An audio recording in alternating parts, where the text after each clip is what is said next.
안녕하세요. 저는 홀썸의 대표 배서영입니다. 오늘은 얼굴 있는 먹거리라는 주제로 로컬푸드와 우리의 식생활이 어떻게 환경에 영향을 미칠 수 있는지, 그리고 우리는 거기에서 어떤 관계를 만들 수 있는지 한번 알아보도록 할게요.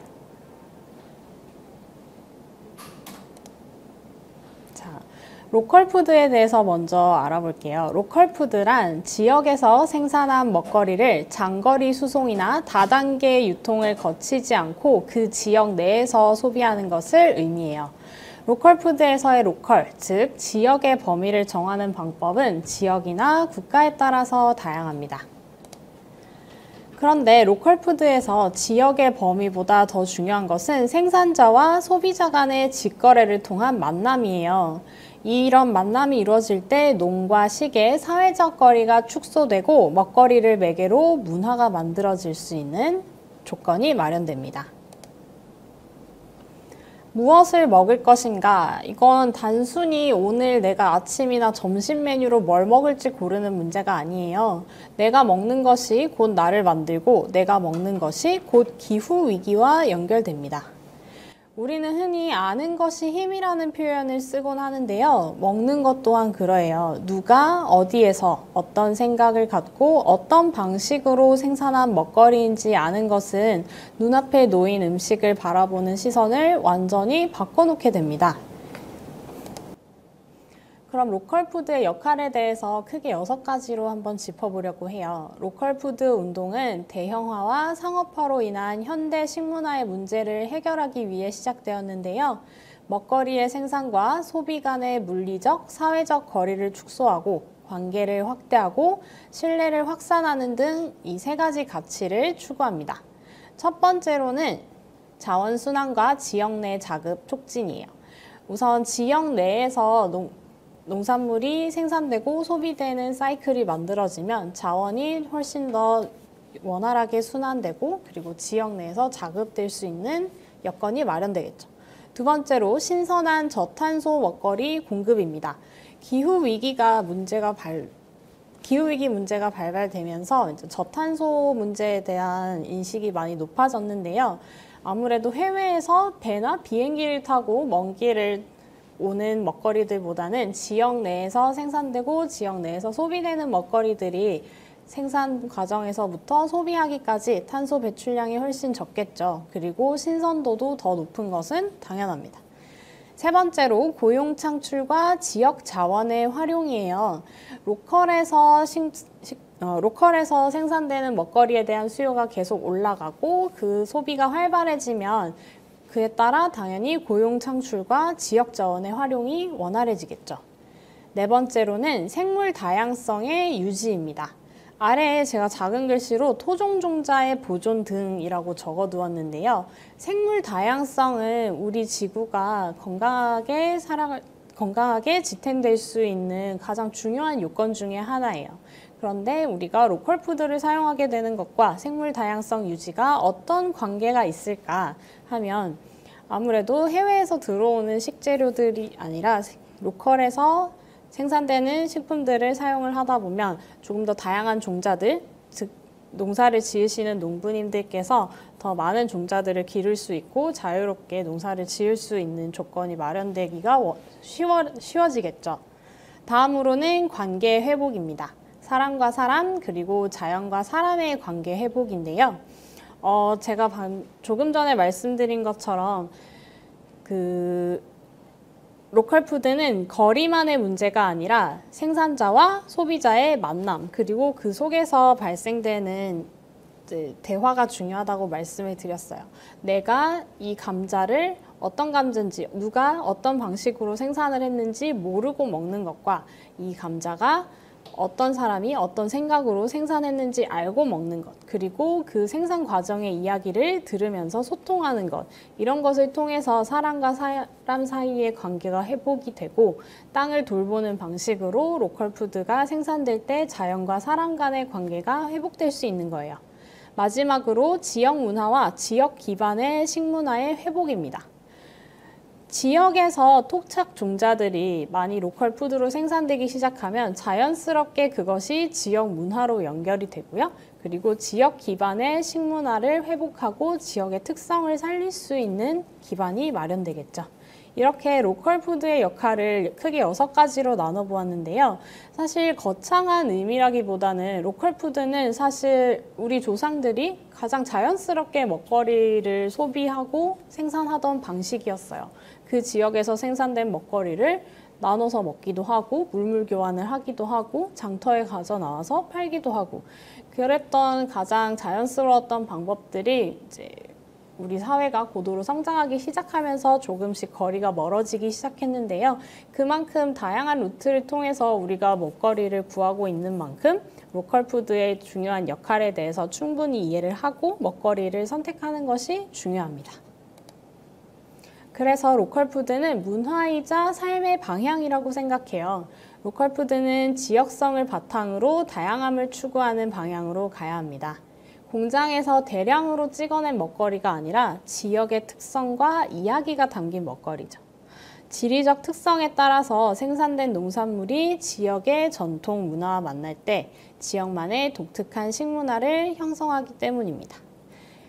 하나의 예를 들어본다면 김치라고 하면 우리의 전통 음식이지만 마트에 가면 김치 코너에 있는 그런 공장에서 나온 김치들 그리고 지역에서 각각의 그 가문에서 뭔가 전통적인 방식이나 레시피를 가지고 그 지역의 식재료를 가지고 만든 김치 2가지를 놓고 봤을 때 이 먹거리가 어떤 이야기와 어떤 전통을 가지고 있는지에 따라서 달라지겠죠. 그래서 이런 방식으로 먹거리는 문화이자 삶의 방향으로 나아간다고 이해할 수 있겠습니다.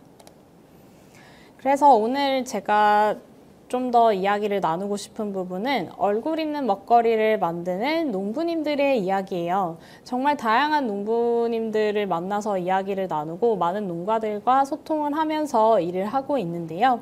오늘은 그 많은 농부님들 중에 3분 정도를 짧게 소개를 하려고 합니다.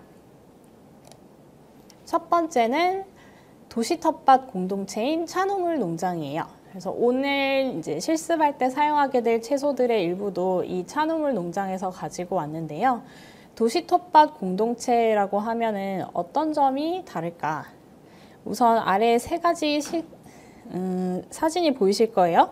제일 왼쪽에 있는 사진은 5, 6월에 이 농장에서 나오는 먹을 수 있는 꽃들이고요. 2번째 사진은 올 봄에 이 농장의 전경입니다. 도시 텃밭이라고 하면 도시 안에 있는 아주 작은 땅이라도 다시 농지화 시켜서 그 자연의 가치를 좀 살리고 지켜보자 라는 취지로 시작되었기 때문에 이렇게 도시에서 멀지 않은 곳, 뒤 아파트가 보이시죠? 그런 곳에서 농사를 짓는 걸 보실 수 있고요. 그리고 제일 마지막 사진이 이 차노물 농장을 이끌어 가시고 계시는 이상린 농부님이에요. 경기도 고양에 위치한 이 농장은 여러 가지를 하지 않습니다.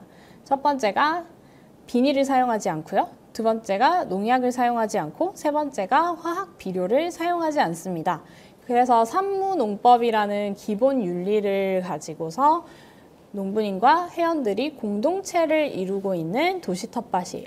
보통 주말 농장이라는 단어를 한 번쯤 들어보셨을 텐데요. 주말 농장과 이 공동체형의 도시 텃밭의 차이점은 이 농사를 짓는 주체가 누구인지 그리고 이 농장이 운영되는 방식이 어떤 방식으로 운영되고 있는지에 따라서 달라집니다. 공동체를 이루고 있는 도시 텃밭은 각자가 각자의 구역을 농사를 지어가지만 전체 하나로 모여서 이 땅을 어떤 식으로 농사를 지을 것인지 그리고 함께 공부를 하기도 하고요. 함께 토론을 하면서 이 땅을 지켜가는 방식을 가지고 갑니다. 반면에 주말 농장은 정말 그냥 개인이 약간 취미라든지 그런 식으로 농사를 짓는 방식이죠. 그래서 개인이냐 혹은 공동체냐에 따라서 달라지는 부분입니다. 도시 텃밭은 환경운동의 일환이라고 제가 가볍게 말씀을 드렸었는데요. 지금 이 사진들 보시면 제가 차노물 농장에서 올해 가지고 왔던 작물들의 사진을 일부 담은 것들이에요. 그래서 봄에서부터 여름 그리고 아직 사진에는 없지만 가을과 겨울을 지나면서 굉장히 다양한 품종의 농작물들, 꽃, 커브들을 볼 수가 있습니다. 농사가 어렵고 힘든 게 아니라 다양한 재미를 느낄 수 있는 또 하나의 일상이라는 걸 회원들과 함께 느끼고 싶었다는 이상린 농부님의 말씀이 이 찬우물 농장이 어떤 방식으로 운영되고 있는지를 잘 보여주고 있는데요. 자, 두 번째로 넘어갈게요. 두 번째로 소개해드릴 농장은 매헌 생명창고라는 곳의 엄청나 농부님이에요. 엄청나 농부님과 매헌 생명창고는 그 예산에 농민들이 농사 지으신 깨를 가져와서 기름을 짜는 일을 하고 계십니다. 그래서 엄청나 농부님은 기름을 짜지만 흙이 가장 중요하다고 해서 농사의 근본이 되는 것이 땅을 살리는 방법이라는 것을 강조하시는데요. 생명이 시작되는 근본이 바로 흙이라고 생각하고 지금의 기후위기는 땅에 있는 모든 것을 그저 착취하는 과정에서 생겼다고 말씀하세요. 그래서 이것을 되돌리기 위해서 우리가 할 수 있는 방법은 농업의 방식을 바꾸고 땅을 돌보는 방향으로 가야 된다라는 말씀을 해주셨는데요. 매헌 윤봉길 의사를 들어보셨을 거예요. 매헌 윤봉길 의사는 농업은 민족의 생명창고라는 농민운동 정신을 강조하셨었는데 매헌 생명창고는 이 정신을 계승해서 일을 하고 계십니다. 주로 들깨와 참깨를 가공해서 참기름과 들기름을 만드시고요. 매헌 생명창고가 특별한 이유는 농민들의 삶이 지속 가능하고 생명의 근간인 흙을 지킬 수 있는 방식의 농업을 지향한다는 점이에요. 특히 시장 가격의 변동폭이 굉장히 큰 참깨와 들깨를 늘 죗값에 거래를 하는 대신 지역 농부님들께 비닐 멀칭을 지향해주세요. 화학적 비료를 사용하지 말아주세요. 그리고 농약을 사용하지 말아주세요. 이런 환경적 가치를 지켜주실 것을 요청을 하는데요. 땅을 혹사시키는 농업은 결국 심각한 환경 문제로 우리에게 돌아오기 때문입니다.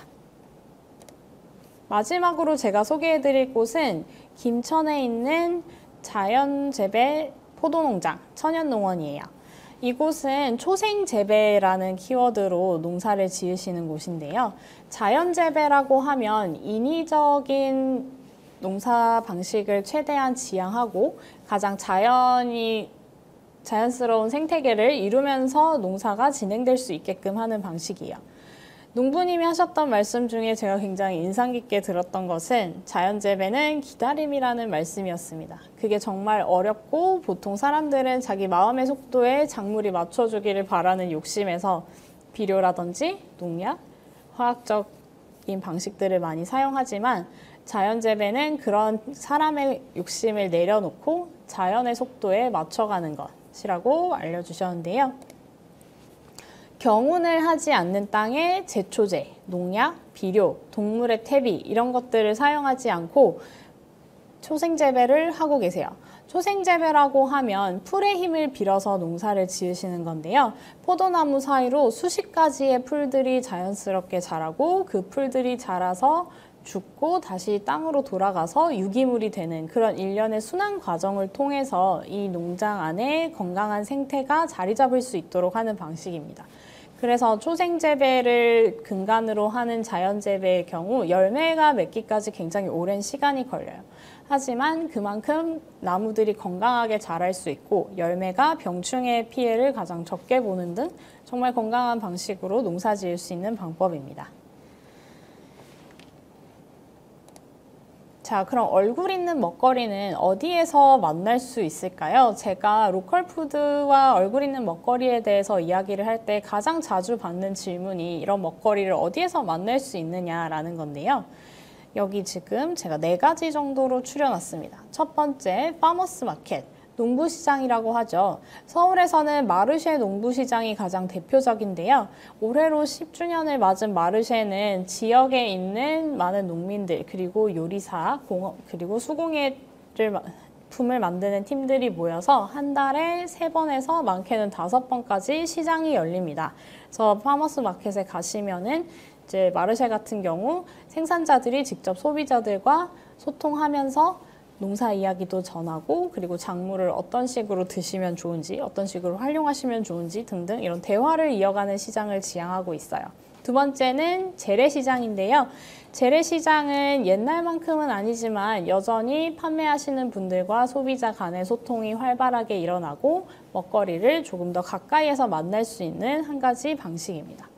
세 번째는 로컬 장터예요. 로컬 장터는 사실 서울에서 만나보기는 조금 어려운 형태이긴 한데요. 지방에 가면 특히 농경지라든지 이런 곳이 있는 지역들은 그 지역 내 로컬 장터를 운영을 하고 있습니다. 그럼 그 지역에서 생산된 먹거리들을 로컬 장터에 농부님들이 가져오시고 거기에서 소비자들이 구매를 할 수 있는 형태예요. 그리고 마지막으로는 농장 직거래인데요. 요즘은 인터넷의 발달로 소셜미디어를 운영하고 계시는 농가들이 굉장히 많습니다. 그래서 농가들에서 직접 소비자들과 직거래를 하는데요. 이 경우에 단일 품목 작물을 보내드리기도 하지만 제철 꾸러미 형태로 해서 그 시기마다 농장에서 나오는 수확물들을 조금씩 뿌려서 소비자들의 집까지 보내주시는 형태의 서비스를 운영하기도 하세요. 그래서 이 경우 각 농장마다 나오는 농작물들이 다르고 종류가 동일한 농작물이라고 하더라도 맛이라든지 생김새, 향이 다르기 때문에 농장 직거래를 이용하시면 그 계절을 가장 오롯이 느낄 수 있는 또 하나의 방법이 됩니다. 얼굴 있는 먹거리는 자연과 사람의 관계, 생산자와 소비자의 관계를 회복하는 방식이에요. 나아가 먹거리를 대하는 우리의 시선과 마음가짐을 바로는 경험을 선사합니다. 우리가 생각하는 지속 가능한 식문화를 만드는 열쇠가 될 수 있어요. 땅을 살피고 먹거리를 길러내는 일은 인간이 할 수 있는 가장 가치로운 일이기 때문인데요. 오늘 우리 식탁에 올라오는 먹거리들이 어떻게 만들어졌는지 한번 생각해 보셨으면 좋겠어요. 얼굴 있는 먹거리는 우리의 삶을 어떻게 바꿀 수 있을까요? 내가 그냥 사과 하나를 먹는 것과 우리 옆집 할아버지께서 농사 지으신 사과 하나를 먹는 것, 그건 굉장히 큰 차이가 있겠죠. 이 음식이 나에게 어떤 의미를 가지고 어떤 이야기가 있는지를 내가 알고 먹는다는 것은 단순히 음식을 먹는 것 이상의 의미를 선사합니다. 그리고 그런 이야기들이 쌓였을 때 내 삶의 질이 훨씬 더 풍족해질 수 있는 거죠. 그래서 보여드리는 사진들은 저희가 이런 얼굴 있는 먹거리들을 가져와서 만든 사진들의 일부예요. 그래서 굉장히 다양한 디저트부터 전체 요리라든지 굉장히 다양한 요리를 만들 수 있고요. 그리고 놀랍게도 이 모든 음식이 비건입니다. 동물성 재료를 사용하지 않고 오롯이 식물성 재료들로 특히 우리 땅에서 생산된 제철 먹거리들로 만들어진 음식이에요. 너무나 다양하죠? 그래서 동물성 재료라든지 많은 수입산 재료를 사용하지 않고도 이렇게 많은 음식들을 만들 수 있다는 점을 알려드리고 싶어요. 마지막으로 제가 추천드리는 것들을 몇 가지 안내드리려고 해요. 첫 번째는 돼지의 입맞춤을 이라는 다큐멘터리입니다. 그래서 이 다큐멘터리는 넷플릭스에서도 보실 수가 있고요. 그래서 어렵지 않게 보실 수 있지만 너무나도 유익한 내용이 많은 다큐멘터리이기 때문에 기회가 닿는다면 꼭 한번 보시면 좋을 것 같아요. 그리고 두 번째는 도서인데요. 이 도서는 청소년분들이 읽으시기에 조금 내용이 깊게 느껴지실 수도 있는데 먹을거리의 위기 극복을 위한 참신한 아이디어를 제시하는 책입니다. 식량 자급률의 저하와 이런 다양한 먹을거리 관련된 문제를 로컬푸드에서 찾아보겠다는 내용의 책이고요. 그래서 이렇게 두 가지의 참고 자료를 소개해드리면서 오늘의 PPT 자료를 마무리하려고 해요. 얼굴 있는 먹거리와 함께 여러분의 일상도 건강하게 읽어보셨으면 좋겠습니다.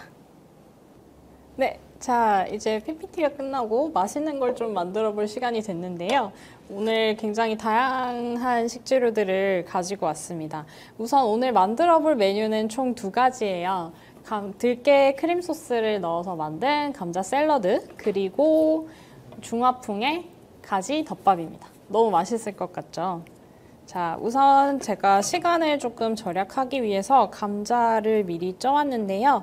감자는 7월, 8월 그때쯤이 이제 제철이고 빠르게는 6월에서부터 나오는 감자들도 있습니다. 그래서 감자도 품종이 굉장히 다양해요. 그래서 제가 주로 사용하는 주요 품종들만 하더라도 6가지가 넘는데요. 오늘 사용해 볼 품종은 수미 감자예요. 그래서 감자는 뿌리 채소이기 때문에 특히 농법을 잘 살펴보시고 무농약이라든지 친환경, 유기농 이렇게 땅에 화학비료나 농약을 많이 하지 않은 것들을 사용하시는 게 좋아요. 그래서 저는 사실 제가 집에서 먹을 때는 그냥 감자 껍질을 까지 않고 만드는데 오늘은 까서 만드는 걸 보여드릴게요. 감자는 껍질을 까고 나서 찌시게 되면은 이제 이렇게 전분이 많은 감자의 경우 파스스 부서지기 때문에 껍질을 제거하지 않고 통으로 찌고 나서 껍질을 제거하시는 걸 추천드려요. 이렇게 하고 감자는 먹기 좋은 크기로 썰어주세요. 먹기 좋은 크기의 기준은 사람마다 다르겠죠. 저같이 입이 큰 사람은 좀 큼지막하게 썰 수도 있고 입이 좀 작으신 분은 살짝 으깨듯이 준비해 주셔도 좋아요. 보통 감자 샐러드라고 하면 마요네즈를 가장 많이 떠올리실 거예요. 그래서 마요네즈 같은 경우는 이제 계란과 다량의 기름을 넣어서 만들게 되는데 그래서 마요네즈 대신에 고소하면서도 마요네즈처럼 크리미한 식감을 줄 수 있는 방식으로 소스를 만들어서 여기에 버무려 줄 겁니다. 제공해드린 레시피는 한 1, 2인분 정도 되고요. 이건 이제 밥 반찬부터 단독으로 드시기에도 괜찮고 식빵이라든지 모닝빵, 바게트 이런 데 넣으셔서 샌드위치를 만들기도 굉장히 좋습니다.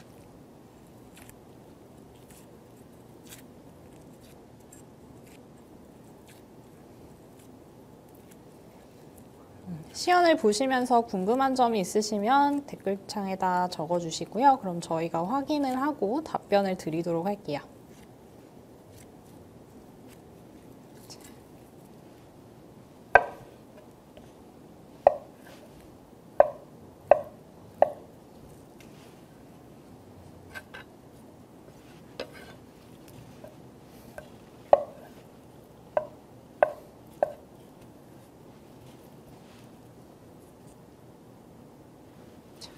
감자 크기가 생각보다 커서 3개만 사용을 하도록 할게요.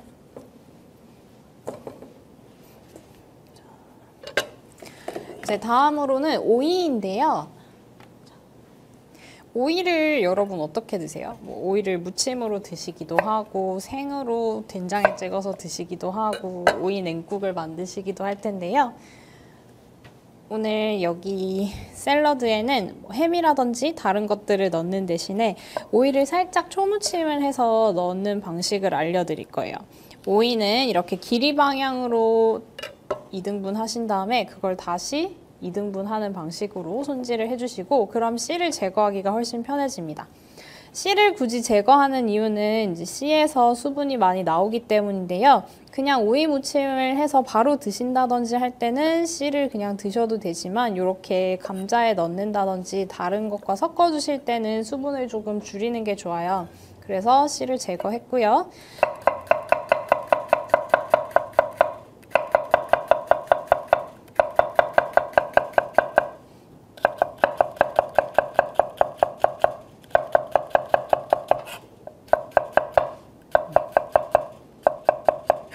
이렇게 초무침을 한 오이는 살짝 야들야들한 식감이 좋기 때문에 좀 얇게 썰어주시면 더 식감이 재밌을 겁니다. 씹는 맛을 좋아하신다면 좀 더 크게 잘라주셔도 돼요. 그래서 이렇게 얇게 손질이 된 오이는 제가 미리 절여 왔는데요. 이걸 보시면 한 1시간 정도 절여진 정도가 이 정도예요. 그래서 시간이 없고 좀 급하실 땐 한 10분에서 15분 정도만 짧게 절여 주셔도 되고요. 시간이 좀 넉넉하시다면 저처럼 1시간 정도 절여두시면 이제 빳빳했던 오이가 부드러워지고 오이에서 수분이 나옵니다. 이때는 굵은 소금,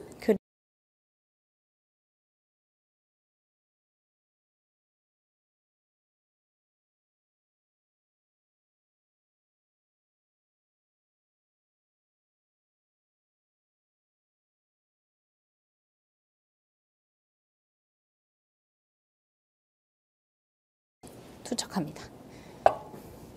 이만큼 넣으세요라고 정해진 양이 있지는 않아요. 오이를 정말 좋아하시고 나는 감자의 퍽퍽함과 이 오이의 수분감이 엄청 조화로웠으면 좋겠다라고 하신다면 반반 넣으셔도 괜찮고요. 나는 오이를 많이 좋아하진 않고 감자가 더 좋아요 라고 하면은 오이는 조금만 넣어주셔도 무리가 없습니다. 그리고 한 가지 팁을 드린다면 오늘 만들게 될 이 들깨 크림 소스는 감자 빼고 그냥 오이에만 살짝 묻혀서 드셔도 너무너무 잘 어울릴 거예요. 자, 이렇게 해서 저는 이 초무침과 감자의 조화를 좋아하기 때문에 좀 많이 넣어봤습니다.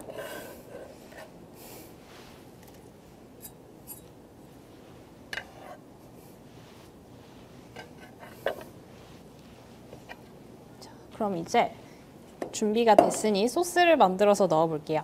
소스 만드는 방법은 정말 쉬워요. 우선 재료를 먼저 살펴볼게요. 조금 익숙하지 않으실 만한 식재료는 요 캐슈넛인데요. 캐슈넛은 아마 일반적으로 집에 가지고 계시진 않을 거예요. 캐슈넛은 불려서 사용하시면은 이런 비건 요리에서는 크리미한 식감을 내기에 굉장히 좋은 식재료입니다.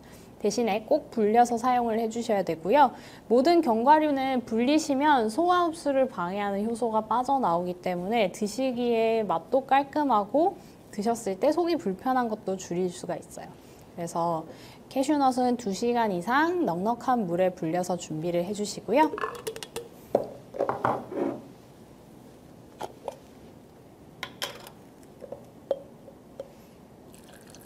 그리고 두유를 넣어줍니다.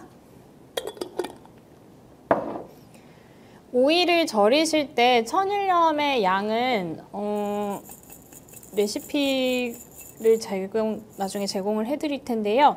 오이 한 개당 소금 한 큰술 정도? 대신에 그 굵은 소금을 쓰시라고 한 이유는 이 얇은 소금을 사용하시면은 간이 너무 많이 돼서 굉장히 짜질 거예요. 그래서 이렇게 절임용으로 하실 때는 얇은 소금이 아니라 꼭 굵은 소금을 사용하시는 게 좋아요. 만약에 부득이하게 얇은 소금을 사용하셨다면은 절이는 시간을 짧게 해서 10분 정도로 하고 짜주세요. 그래서 여기 지금 두유까지 들어갔고요. 다음으로 들어갈 재료는 바로 들깨가루. 들깨가루가 이 소스의 핵심이에요. 들깨가루 꼭 넣어주셔야 됩니다. 들깨가루를 넣으면 고소하면서도 이 크리미한 질감이 확 살아나요. 이 소스는 농도를 좀 조절하셔서 크림 소스 파스타를 만들 때도 사용하실 수 있습니다. 소금도 넣고요. 그리고 간장을 넣습니다. 간장도 여기서 빠져서는 안 되는 조미료인데요. 소금간과는 또 다른 약간의 감칠맛을 더해주는 역할을 하기 때문에 간장도 넣어주세요.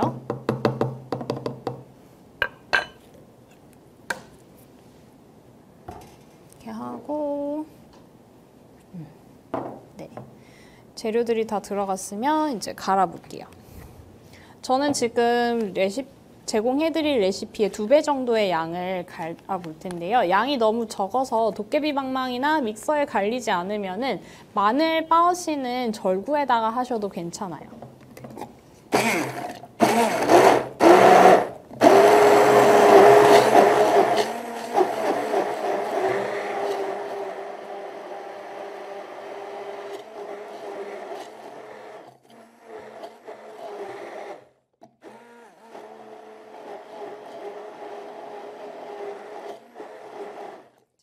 이제 갈아졌으니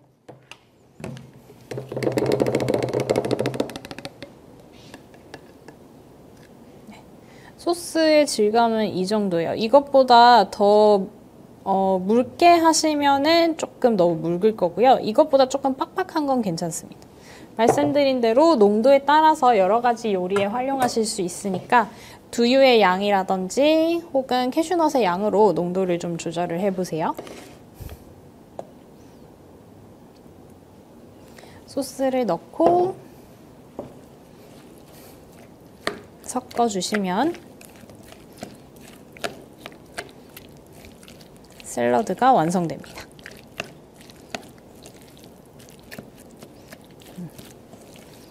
이렇게 해서 바로 드시기보다는 소스가 충분히 감자에 좀 배어들 수 있도록 한 15분에서 30분 정도 두셨다가 드시는 게 좋아요. 물론 바로 드셔도 맛은 있겠지만 이 샐러드는 차게 드셔도 좋고 살짝 따뜻하게 온기가 남아있을 때 만들어 드셔도 너무너무 맛있으니까요.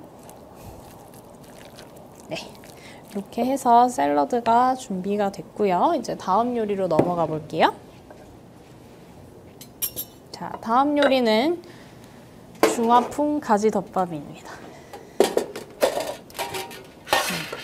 제가 오늘 이 레시피를 소개해드리는 이유는 지금 가지가 한창 많이 쏟아지는 시기예요. 그래서 가지는 비가 많이 오면은 정말 엄청나게 달린다라는 말을 농부님이 해주셨는데, 보통은 가지의 물컹물컹한 식감을 별로 안 좋아하시는 분들이 계세요. 그런데 이 레시피는 가지의 이 물컹물컹한 식감마저도 굉장히 매력적으로 만들어줄 수 있는 레시피라서요. 꼭 해보세요. 정말 밥도둑이에요. 그래서 가지는 역시 한 입에 드실 수 있는 정도의 크기로 잘라주시고요.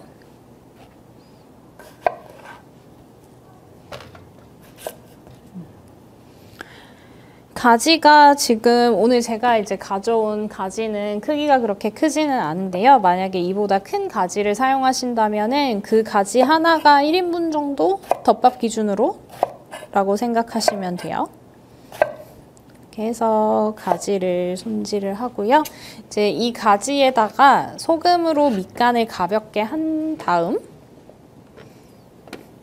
감자 전분에 굴려줄 겁니다. 감자 전분에 굴리는 동안 후라이팬을 달궈주시고요.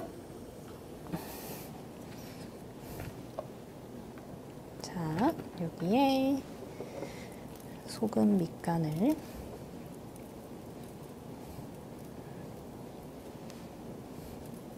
가지는 아시다시피 수분이 굉장히 많은 채소예요. 그래서 소금을 뿌리고 너무 오래 내버려 두지는 마시고요. 소금 뿌리고 나서 곧바로 작업을 하도록 합니다. 네, 이렇게 하고 이제 코팅을 할 텐데요. 감자 전분을 이렇게 묻힌 다음에 이대로 지금 가시는 게 아니에요. 지금 보시면은 감자 전분이 굉장히 이렇게 두껍게 묻어 있는데 이대로 가면은 두께가 너무 두꺼워지기 때문에 이렇게 묻힌 다음에는 털어주세요. 얇게 코팅을 해서 만드는 것이 중요합니다.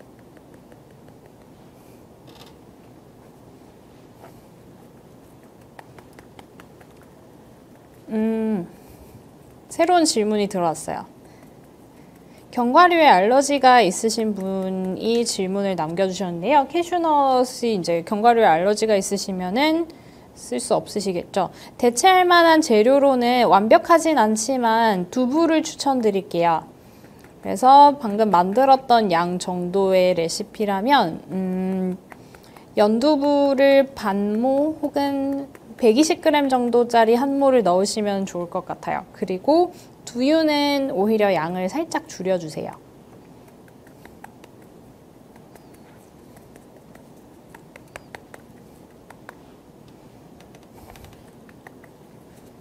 도움이 되셨길 바래요.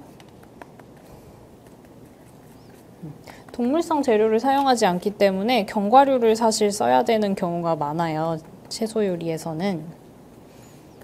네. 아니면 이 레시피에서는 캐슈넛을 좀 줄이고 캐슈넛을 빼시는 대신에 들깨가루를 좀 더 늘리셔도 괜찮을 것 같아요. 확실히 들깨가루를 많이 넣으시면 이 제형이 훨씬 꾸덕해지거든요. 그래서 말씀드린 연두부와 들깨가루 이 두 가지 재료를 가지고 캐슈넛을 살짝 대체를 해보실 수 있을 것 같습니다.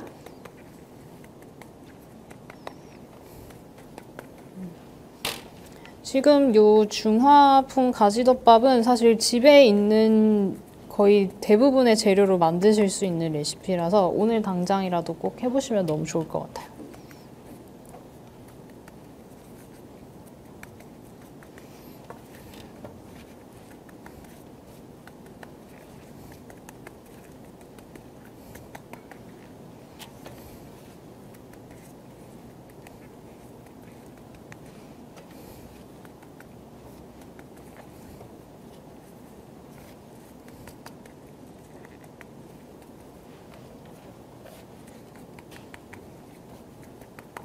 자, 이제 가지 코팅이 끝났고요.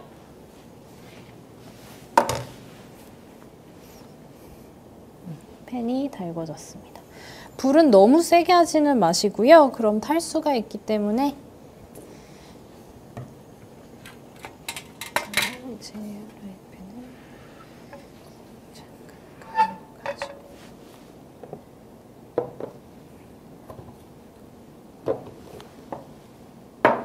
자, 이제 식용유를 두르실 때는 너무 두껍게 두르실 필요는 없지만 너무 적게 두르시면 늘러붙을 거예요. 그래서 기름이 팬의 바닥을 0.2cm 정도는 커버하도록 둘러주시고요. 가지 놓으실 때 조심하셔야 돼요. 기름이 튀면은 화상을 입을 수 있기 때문에.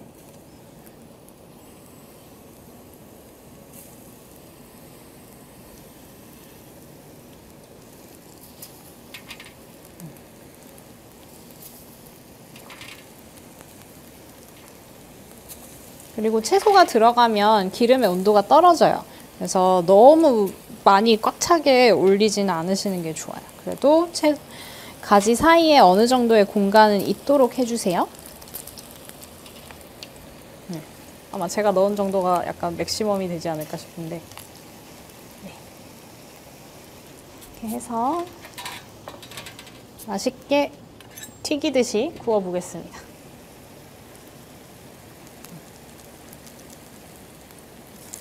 요리하시는 곳마다 화력이 조금씩 차이가 있기 때문에 시간이 조금씩 차이가 날 거예요. 한 면당 거의 한 2, 3분?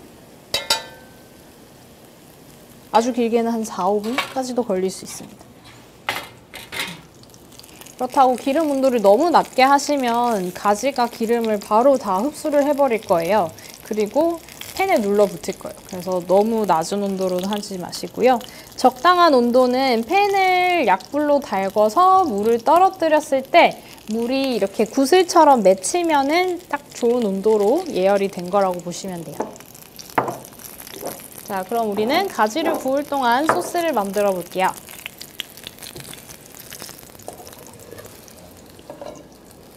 자, 가지 소스는 누구나 집에 가지고 있을 법한 재료들로 준비됐습니다. 우선 간장을 사용할 거예요.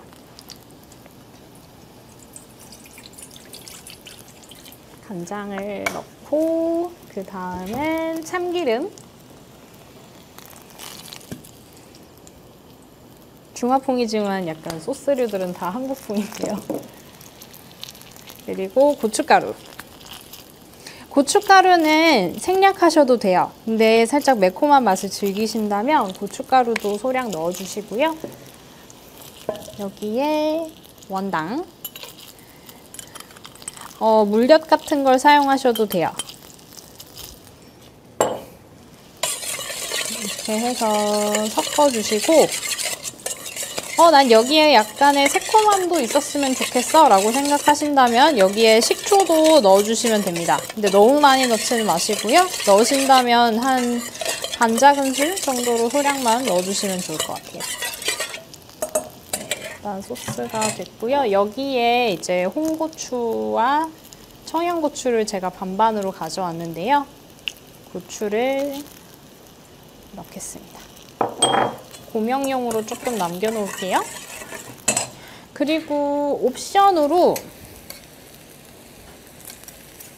원하신다면 이렇게 가지를 구우면서 여기에 통마늘도 같이 구워서 소스에 담가서 요리를 해주셔도 좋아요.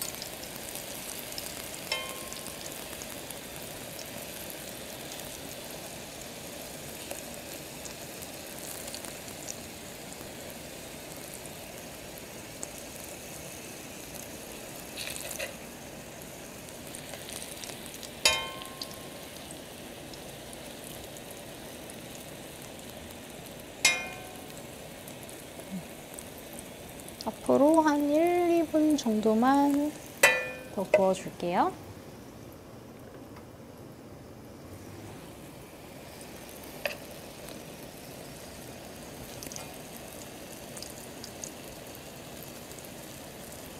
자, 이제 약간 여유가 생겼으니 마늘 하나를 올려볼까요?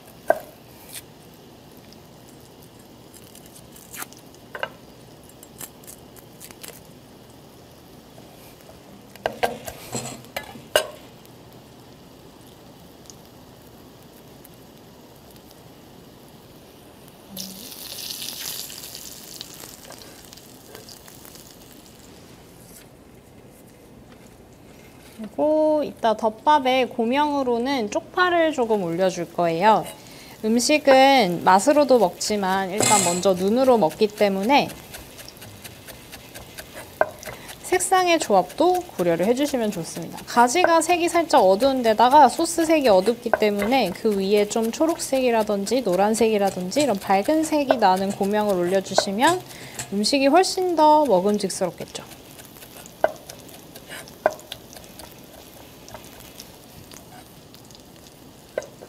자,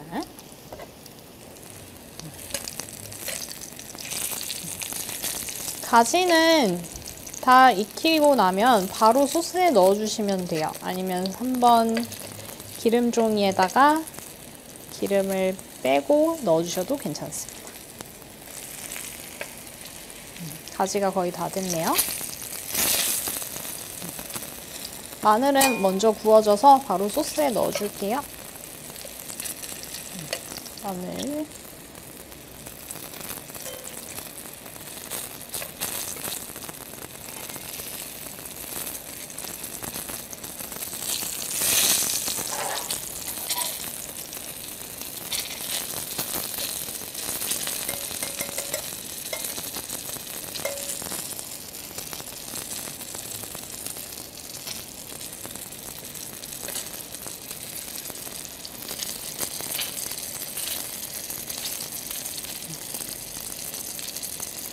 가지가 다 익었는지 잘 모르겠다라는 생각이 드시면 가지를 살짝 찔러보세요. 그럼 이게 부드럽게 폭 들어가면 다 익은 거예요. 그렇다고 너무 푹 들어가면 과하게 익은 거니까 적당히 익혀주시고 가지가 끝났습니다. 그럼 이제 아까 만들어 두었던 소스에 얘를 넣어줘야겠죠?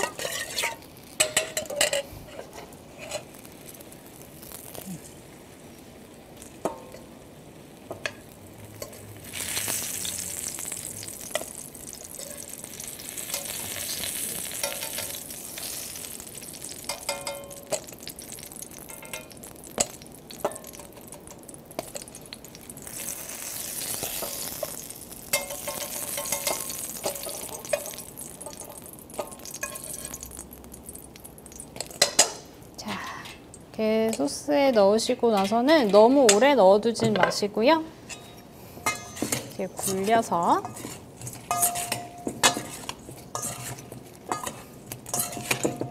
가지가 소스를 살짝 먹게끔 해주시고 이제 바로 밥 위에 얹어내면 완성입니다. 밥을 준비를 해왔는데요. 자, 덮밥용 예쁜 그릇이 있으시다면 거기에 밥을 이렇게 깔아주시고 가지를 올려볼게요.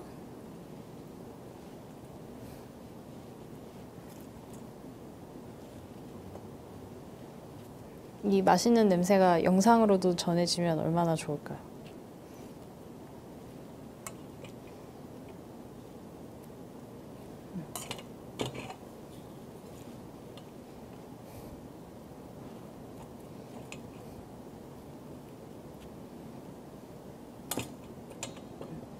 가지를 많이 올리시려면 밥을 좀 편편하게 깔아주시면 좋아요.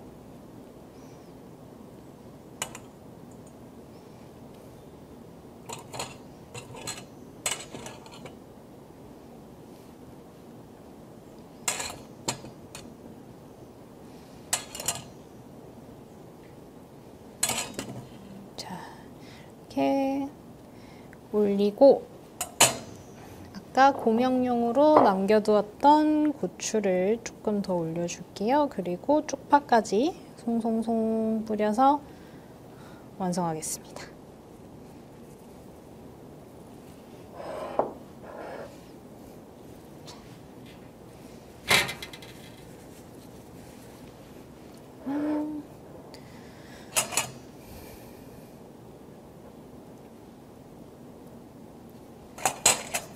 덮밥이 이렇게 완성이 됐고요. 이제 감자 샐러드도 담아볼까요?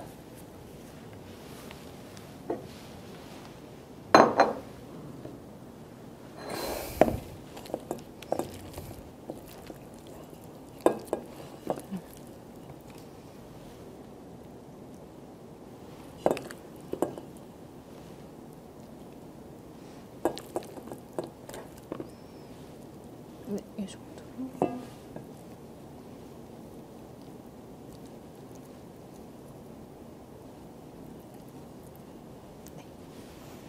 이렇게 해서 두 가지 요리가 완성이 됐고요. 잠시만요.